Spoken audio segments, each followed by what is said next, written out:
semaphore version of Wuthering Heights.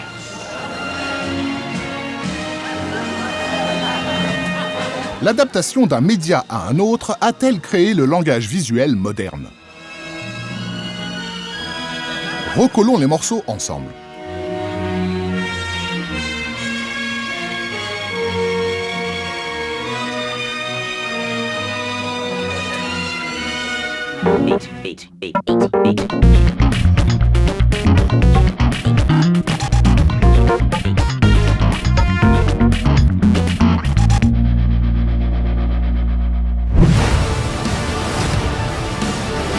Forget everything you think you know. None of that matters. Cette semaine, nos salles accueillent le retour des X-Men, dont la promo est faite, comme tous les films de super-héros, sur des images clés qui doivent autant à l'héritage du comic book qu'à l'influence du jeu vidéo et du manga.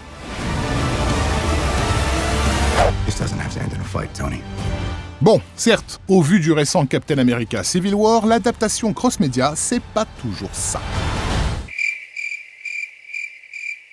Mais passons.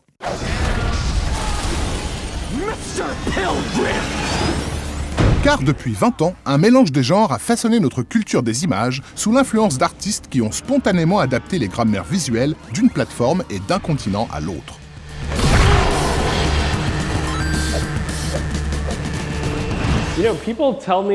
Vous savez, on me dit souvent que j'ai été un pont entre l'Est et l'Ouest. Je crois que pour moi, c'est parce qu'à cette époque-là, j'étais sur Uncanny X-Men, un comic book très important, et c'est pourquoi j'ai autant attiré l'attention. Quand vous regardez les dessins de John Byrne, vous savez qu'il y aura des scènes de combat, et il y a de l'action, des réactions, et les conséquences de ces actions dans chacune de ces cases. Vous voyez d'abord un coup de poing et son mouvement, ensuite une lumière qui symbolise la force de l'impact, et enfin le type qui se prend le coup. La même séquence en animation aurait pris une page entière. Ça fonctionne plutôt comme une technique de film, comme une cinématique.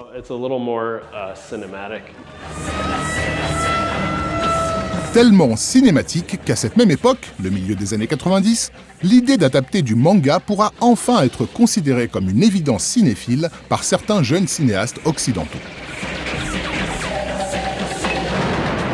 J'ai commencé à découvrir la culture manga qu'en 77. Donc c'est là où j'ai commencé à établir des ponts entre le dynamisme des cadres dans le cinéma nippon et le manga. C'est des choses qu'on ressentait et c'est des choses qu'on avait envie de mettre évidemment à profit. J'ai moi-même rassemblé les pièces du puzzle parce qu'il n'existait pas ni de revues ou très peu, ni de commentaires en fait qui essayaient de construire des ponts entre ces différents types de cultures.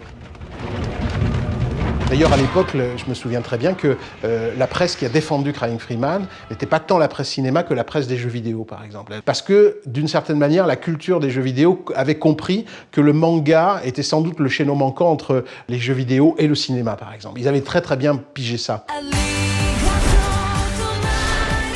Et si cette chaîne a pu être révélée à certains occidentaux, c'est parce que le Japon ne cherchait justement pas à distinguer les arts visuels, les mêmes univers pouvant indifféremment se déplacer du manga à l'anime au vidéogame.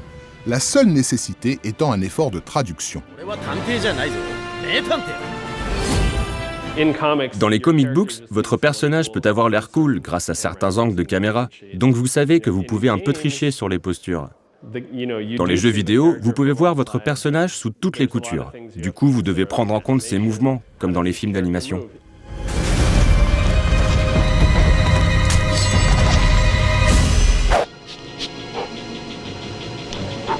Aussi, malgré ce lien qui semble unir intuitivement le comic book, le cinéma, le manga et le jeu vidéo, le travail d'adaptation visuelle, lui, n'est pas si intuitif qu'il n'y paraît.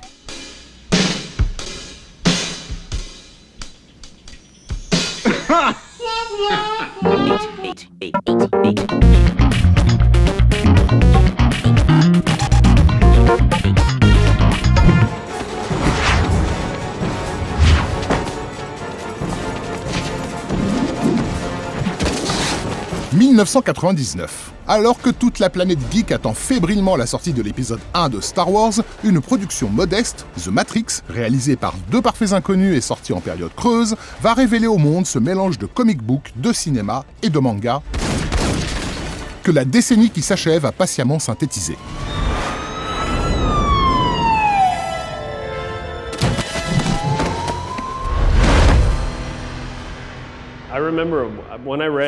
Je me souviens quand j'ai lu le script de Matrix, avant que le film ne sorte, je me disais que ça ressemblait à un manga, avec les courses-poursuites sur les toits des immeubles, les scènes de combat ou encore le bullet time.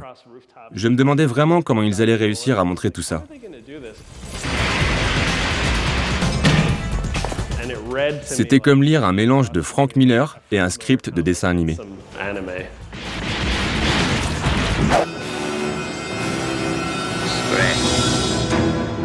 Et sous couvert de blockbusters accueillis par la presse comme des machines de guerre marketing, le début du XXIe siècle se révélera surtout être un terrain d'expérimentation tout azimut.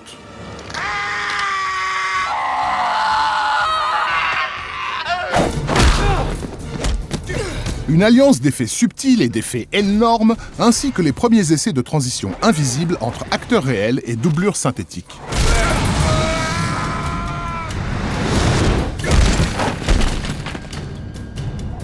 Déjà se poser la question de quand tu lis une BD, qu'est-ce que ça te fait ressentir et pourquoi tu veux absolument retranscrire cet effet-là au cinéma. Un cinéaste qui a vraiment réussi à faire ça, c'est Sam Raimi.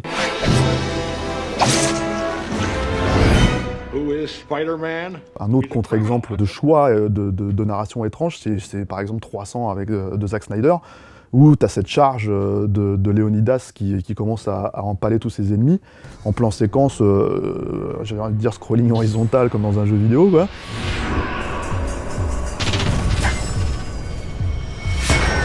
C'est comme s'il prenait les planches et en fait d'un seul coup il zoome dans un endroit ou dans un autre. Pour te donner l'exemple, si tu veux, tu prendrais une BD et tu la lirais comme ça, quoi. Tu ferais des zooms comme ça dans l'image pour essayer de comprendre.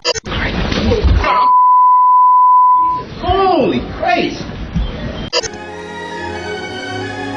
À l'opposé du spectre, des films comme X-Men ou The Dark Knight et bien avant eux le Superman de 1978 préféreront se débarrasser des effets propres aux comics pour cinématographier au maximum leur univers. Et la cohabitation de toutes ces écoles, nous la devons à une mutation profonde.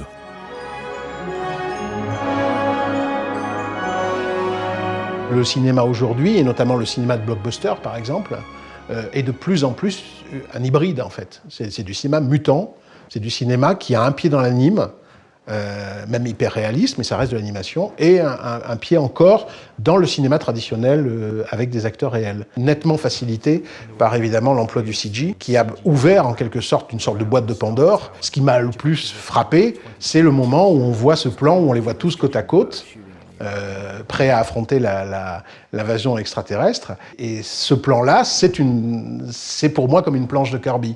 Yeah, can I help you? Yeah, I'm looking for my little brother. L'industrie visuelle qui a nourri et accéléré cette mutation du cinéma est sans aucun doute le jeu vidéo. Un média entièrement numérique par nature, qui a emprunté ses codes à ses aînés du film et du comic book afin de constituer sa propre grammaire et qui leur a offert en retour ses outils de fabrication.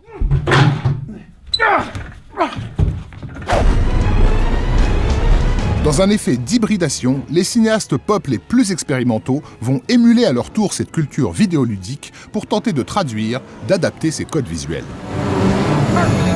Oh, but the fans love it, don't they? They do, God help them. Soit dans Soul Pilgrim ou dans Speed Racer, j'ai tendance à penser qu'à un moment donné, ce sont des œuvres qui vont être fertiles en fait, qui vont vraiment donner la possibilité de regarder, c'est possible d'adapter ça de cette manière-là en récupérant effectivement tout ce qui fait le sel de tous les médiums différents et de les mettre dans un seul truc. Derrière les pif-paf-pouf de Dragon Ball, Batman et Street Fighter, ces 20 dernières années ont été le théâtre d'une de ces mutations dont la culture populaire a le secret. Une construction collective érudite, complexe, expérimentale et surtout toujours fun.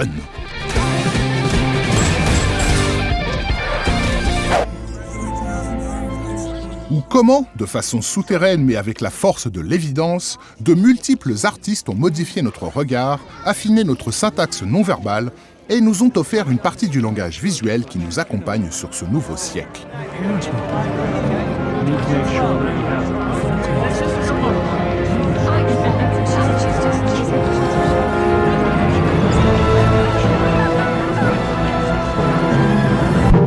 8.